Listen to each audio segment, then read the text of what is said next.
Hey, I know, right? It's been a long time, and let me tell you, a hell of a lot's happened since we last spoke. Unfortunately, I can't really go into a lot of it because it doesn't really belong here. What I will be talking about, however, is Emily's school, how she's got on with it, and how she's getting on in general. As you know, Emily's in a specialist support school. Well, I say specialist support school, but it's more a middle ground thing. But it's a really good school. When I first met with the head teacher, I walked away from the meeting thinking it was a flawless victory for Emily. The second time I met them, there's all the teachers there, not so much. But still, a victory nonetheless. Emily's getting on amazing in it. But not just with the schoolwork. She's just getting on in general. Like, she's even better with dogs now.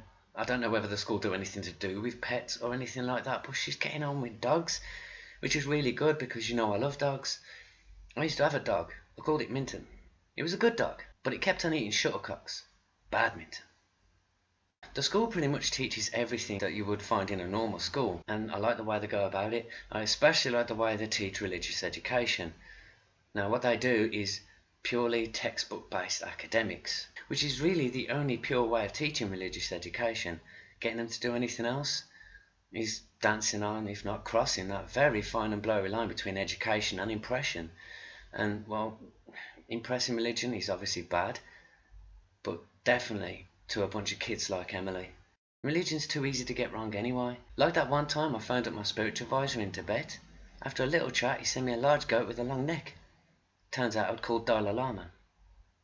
They seem to be putting a lot of focus into performing arts in this school. Not just the music and how good those lessons are, but like when they do reading, we've all done it in an English class. We've got Romeo and Juliet, a handful of people got their own little parts. And they do that in this school. They don't just get them to read the lines, they get them to put a character into what they're saying. Not necessarily the character of the person they're reading, just add a character. So yeah, the performing arts aspect of this school is amazing. As you know, I'm pretty artsy-fartsy myself. I love all kinds of performing arts, except for mimes.